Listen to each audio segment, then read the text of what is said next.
नमस्कार, मैं हूं आपके साथ सिरांधा। अबूझ, अनसुलझी और अनसुनी, इन शब्दों के मतलब क्या है? क्यों कभी कभी या अक्सर ऐसे शब्द किसी खास जगह के लिए इस्तेमाल होते हैं? क्या आपने कभी सोचा है? तो चलिए शुरू करते हैं आज का ये एपिसोड, जिसमें हम आपको रूबरू कराएंगे एक अनोखी दास्तान से, सिर्फ कुछ तो है कि इस मिस्ट्री शो के जरिए। आइए देखते हैं क्या है आज के एपिसोड में खास।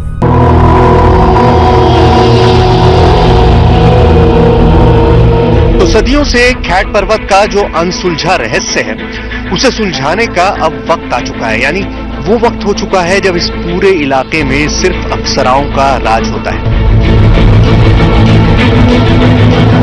कोई व्यक्ति है यहाँ पर जो हमसे बात कर सके। हम आपसे बात करना चाहते हैं।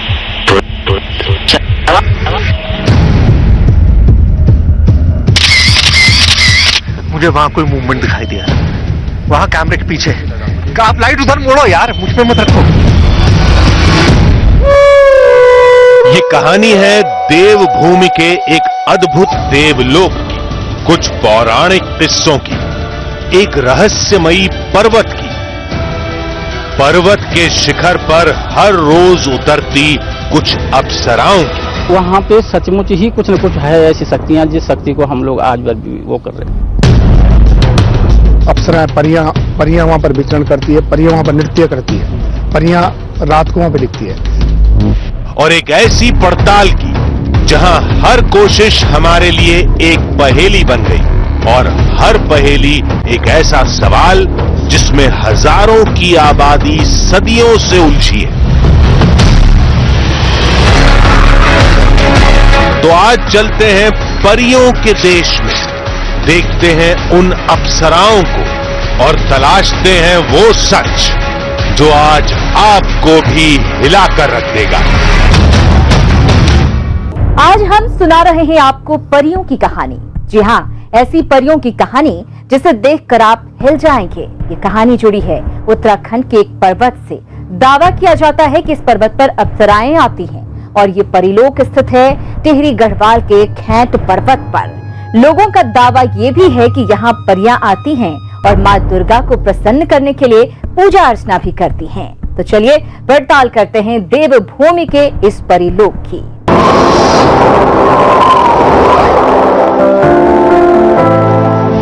हम एक ऐसे दावे का सच पता लगाने निकले थे जो इससे पहले हमने कभी नहीं सुना था, जिसके वजूद पर हमें रत्ती भर भी यकीन नहीं था।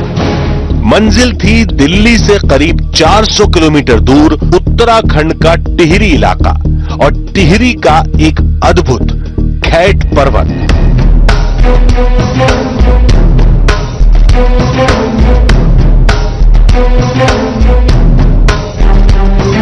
तो हम अपनी कहानी के पहले पड़ाव यानी पीपल डाली तक पहुंच चुके हैं।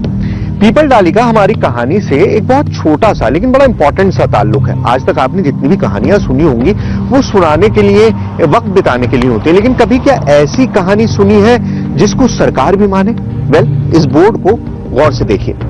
इस बोर्ड को सरकार ने लगाया है। इस पर लिखा है प्रसिद्ध खैट पर्वत, परियों का देश। ये साइन बोर्ड इस कहानी में हमारी दिलचस्पी बढ़ा रहे थे। वजह है वो दावे जो यहाँ के हजारों लोग सदियों से करते आए हैं, और ये कहानियां इंटरनेट पर भरी पड़ी हैं।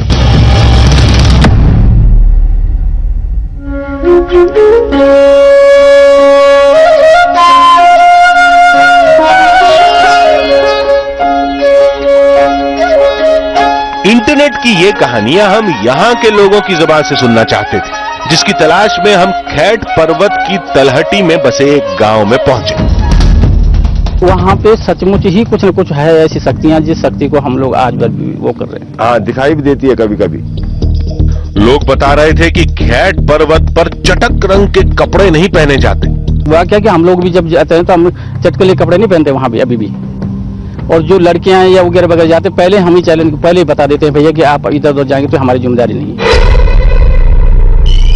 हमें इन कहानियों पर जरा भी यकीन नहीं हुआ, लेकिन एक सवाल हमें लगातार परेशान करता रहा कि आखिर खैट पर्वत पर अप्सराओं का जिक्र आया कैसे।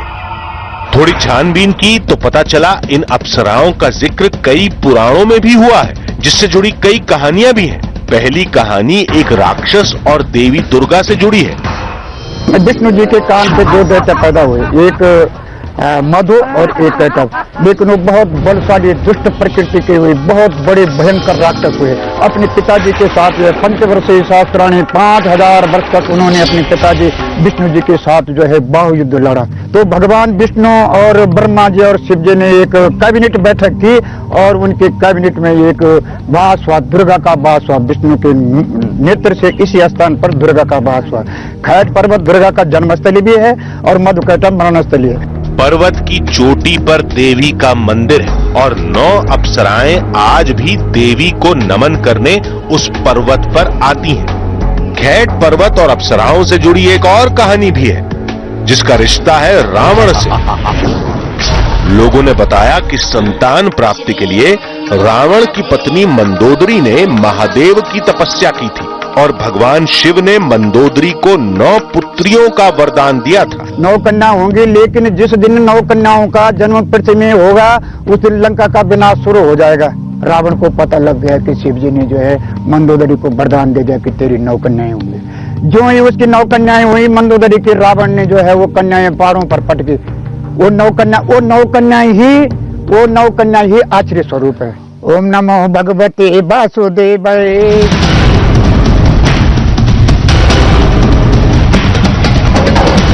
तो दिल्ली से 400 किलोमीटर का सफर तय कर आखिरकार हम चौंदाना गांव पहुंच चुके हैं, यानी वो जगह जहां से पैदल रास्ता शुरू होता है।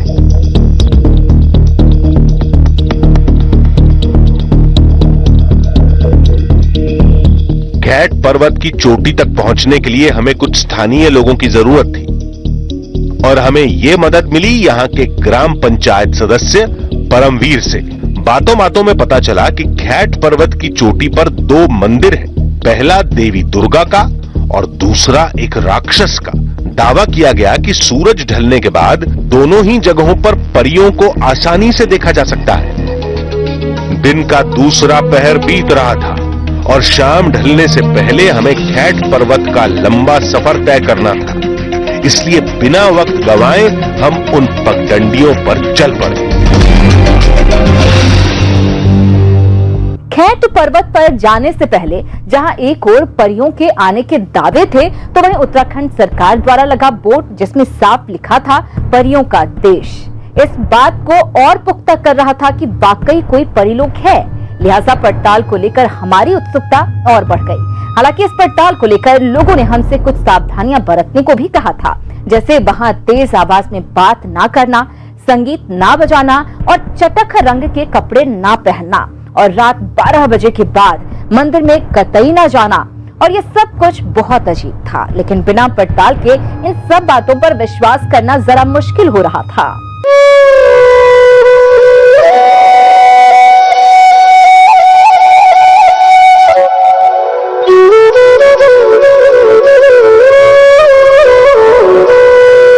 हमें वहां जाना था जहां जाने से गांव के लोग सदियों से डरते आए। उन रास्तों पर चलना था जिनकी जानकारी चंद गिने चुने लोगों के पास ही है। उन पगडंडियों से गुजरना था जिनके हर मोड़ पर अप्सराओं के प्रकट होने का दावा होता आया। मुश्किल तो थी, लेकिन हम उस आफत भरे सफर के लिए तैयार थे। हमें अगले 5 घंटे इन कच्चे रास्तों पर ही चलना था। पता चला कि कुछ देर बाद हम रिहायशी इलाके से भी दूर हो जाएंगे और आगे का रास्ता हमें घनघोर वीराने के बीच ही तय करना होगा। आधी चढ़ाई हमने पूरी कर ली है। अब यहाँ पर ये जो ढोल बज रहे हैं ये बहुत खास है। ये ढोल यहाँ पर इसलिए बजते हैं क्योंकि ये दास अपने आप को मानते हैं उन अप्सराओं का, और उन अप्सराओं को नाचने के लिए हर शाम ये इसी तरह से यहाँ पर ढोल बजाते हैं। तो ये ढोल बजा रहे हैं और ये मानते हैं कि उसकी आवाज जो है वहां खैट पर्वत तक जाती है और वहां पर जो परियां हैं वो नाचती है। ये ढोल नगाड़े देखकर खैट पर्वत में हमारी दिलचस्पी बढ़ने लगी। हम हम जैसे जैसे पहाड़ की ऊंचाई पर बढ़ रहे थे, सांसें फूलती जा रही थी। खैर, बढ़ते बढ़ते हम अपनी मंजिल के पहले पड़ाव तक आ गए, यानी वो रागस देवता का मंदिर जहां अप्सराओं के नृत्य का दावा किया जाता है।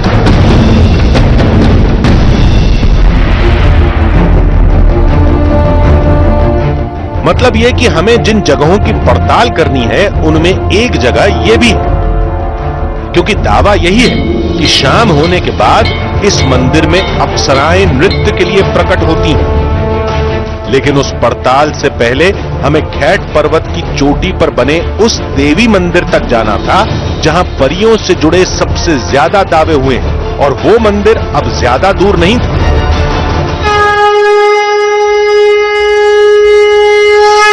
देवी दुर्गा का यह मंदिर पूरी तरह वीरान था। ऐसा लगा कि कई दिनों से यहां इंसानी कदम पड़े ही न हो। मंदिर के पास ही महादेव शिव की एक विशालकाय प्रतिमा दिखाई दी।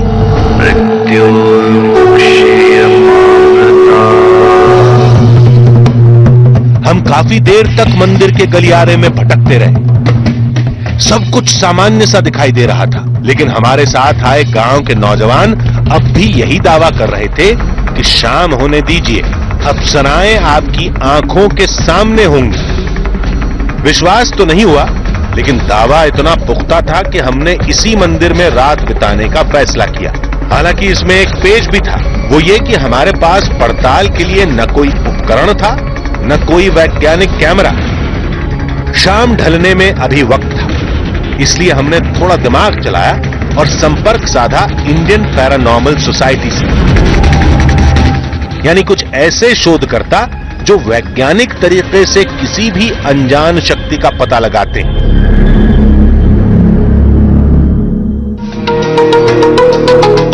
कुछ घंटों के इंतजार के बाद उस टीम के कुछ सदस्य हमारे पास पहुंच गए। इस टीम के पास तमाम आधुनिक उपकरण भी थे, ऐसे उपकरण जो ये पता लगाएंगे कि क्या आज की रात खैट पर्वत पर इंसानों के अलावा कोई दूसरी ताकत भी मौजूद है। अगर है तो वो शक्तियां क्या हैं? सूरज डूबने में अभी वक्त था, लेकिन पैरानॉर्मल सोसाइटी की टीम ने अपनी पड़ताल शुरू कर दी थी। कोई मशीनों के जरिए ऊर्जा को माप रहा था, तो कोई अल्ट्रा वायलेट कैमरे के जरिए मंदिर के आसपास की तस्वीरें ले रहा था।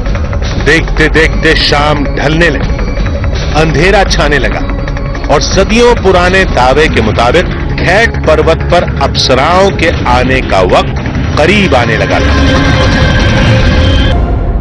आप देख रहे हैं कुछ तो है।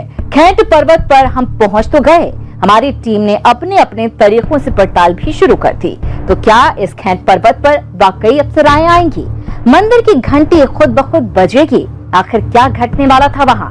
इन सब बातों को दिमाग में रखते हुए हमने इस जगह की तफ्तीश शुरू की और हमारी इस पूरी तफ्तीश में हमें दिखी कुछ अजीब घटनाएं।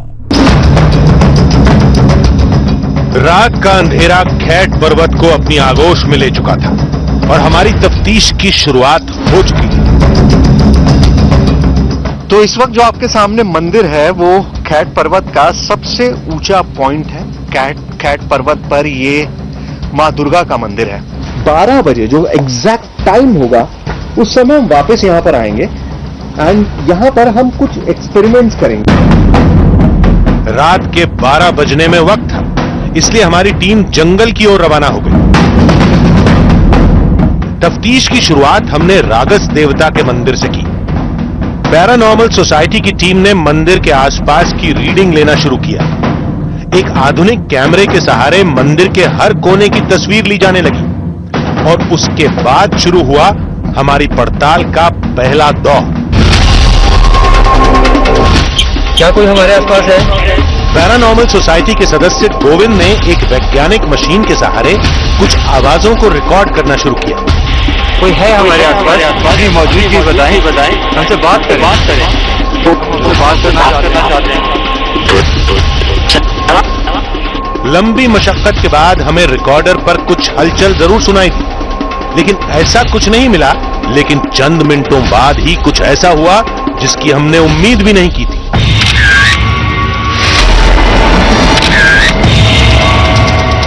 पैरानॉर्मल सोसाइटी के सदस्य गोविंद कैमरे से मंदिर की तस्वीरें ले रहे थे और तभी हमारे साथ एक अजीबोगरीब घटना घटी। यहाँ पर एनर्जीज तो है।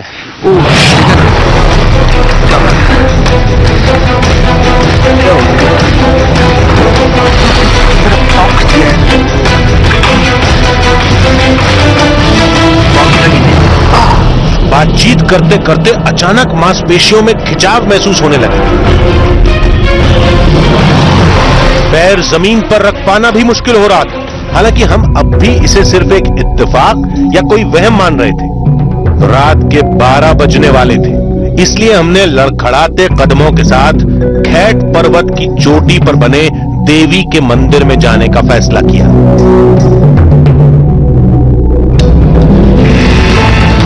तफ्तीश का दूसरा दौर शुरू हुआ। पैरानॉर्मल सोसाइटी की टीम K2 मीटर के सहारे तफ्तीश कर रही थी। K2 मीटर एक ऐसी मशीन है जो अजनबी ऊर्जा का आसानी से पता लगा सकती है। पूरी दुनिया में पैरानॉर्मल एक्टिविटी के लिए इसी मशीन का इस्तेमाल किया जाता है। आप बात करना चाहते हैं हमसे? Yes yes yes yes yes again. आप देख सकते हैं, आप बात करना चाहते हैं। शुक्रिया। बात करना चाहते हैं, उस पर लाइट जली। आप कैसे मैं इसको डिस्क्राइब करूं? डिफिकल्ट। पैरानॉर्मल सोसाइटी की टीम के मुताबिक K2 मीटर पर 3 बत्तियों का जलना शायद एक इशारा था कि वो एनर्जी हमसे संपर्क करना चाहती है। हमने इस प्रयोग को थोड़ा और आगे बढ़ाया और उस अजनबी शक्ति से कुछ सीधे सवाल पूछे। मैं आपसे सिर्फ इतना जानना चाहता हूं कि यहाँ पर के बारे में कहा जाता है कि यहाँ पे अप्सराएं हैं, यही हम जानने आए हैं। आप हमारी मदद कर सकते हैं? इस सवाल का जवाब हमें दे सकते हैं? आप कृपया करके हमें ये बताइए कि यहाँ पर जो अप्सराएं हैं क्या हैं यहाँ पर वाकई में? K2 मशीन किसी ऊर्जा की मौजूदगी को बता रही थी, लेकिन तभी एक और घटना घटी। ऐसा वहम हुआ जैसे हमारी आंखों के सामने से कोई गुजरा। मुझे वहां कोई मूवमेंट दिखाई दिया, वहां कैमरे के पीछे। आप लाइट उधर मोड़ो यार, उसमें मत रखो। ओह गॉड, ओह गॉड। मुझे लगा इधर साइड में जैसे लगा था मुझे कोई खड़ा है और फिर भागा इधर। मुझे कोई मूवमेंट दिखाई दिया और ये हम दोनों को शायद तुम्हें भी मुझे भी दिखा। इस जगह पे खड़ा था। जब आपने बोला कि लाइट पीछे कीजिए तो भागा, यहाँ इस साइड में भागा है।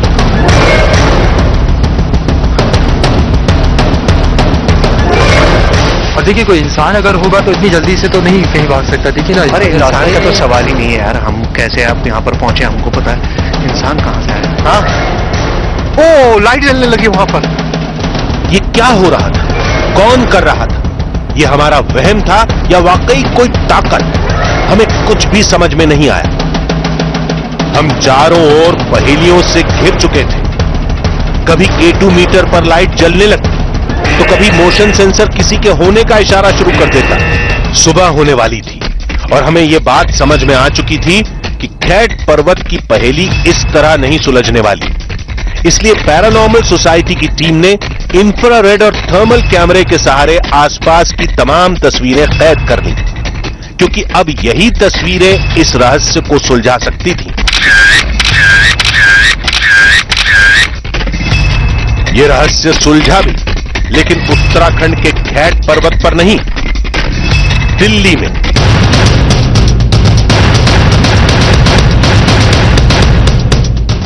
जहां हमने उन तस्वीरों को खंगालना शुरू किया। खैट पर्वत पर ली गई ज्यादातर तस्वीरों में हमें कुछ नहीं मिला, लेकिन कुछ तस्वीरें थीं जिनका हमारे पास भी कोई जवाब नहीं था। पहले इन तस्वीरों को देखिए। ये तस्वीरें रागस देवता के मंदिर के पास ली गई थीं। अगर आप ध्यान से देखेंगे तो इन तस्वीरों में कुछ डॉट्स दिखाई देंगे, जैसे ये डब्बा, जैसे ये भी। अलग अलग तस्वीरों में अलग अलग डॉट्स दिखाई दे रही हैं। पैरानॉर्मल सोसाइटी के मुताबिक ये डॉट्स किसी ऊर्जा की है जो उस वक्त वहां मौजूद थी। पैरानॉर्मल सोसाइटी के मुताबिक अगर इन तस्वीरों को ध्यान से देखा जाए तो इनमें किसी इंसान के शरीर की आकृति दिखाई दे रही है। हालांकि ये तस्वीरें कोई प्रमाण नहीं हो सकती। रोशनी के डॉट्स ऊर्जा के स्रोत हो सकते हैं और दूसरी तस्वीरों में दिखाई देने वाली आकृतियां शायद इंसानी कल्पना। जानकार मानते हैं कि खैट पर्वत 10,000 फीट की ऊंचाई पर है, घने बादलों की आगोश में रहता है, आसपास पेड़ पौधे भी हैं। शायद इसलिए लोगों को पर्वत पर सफेद आकृतियां दिखाई देती हों, जिन्हें अक्सर अप्सरा यानी परी समझ लिया जाता है। ऐसी कहानियों को देखने के बाद महसूस होता है कि भले ही सच के लाख तर्क हो, लेकिन जहां बात हो लाखों लोगों की आस्था की, तो सारे तर्क बेमानी से लगते हैं और शायद इसे ही कहते हैं कुछ तो है। अगले एपिसोड में आपसे फिर मुलाकात होगी ऐसी ही एक और कहानी के साथ, जिसमें हकीकत और फसाने के बीच मौजूद होगी एक बारीक सी धुंधली लकीर। दीजिए इजाजत, नमस्कार।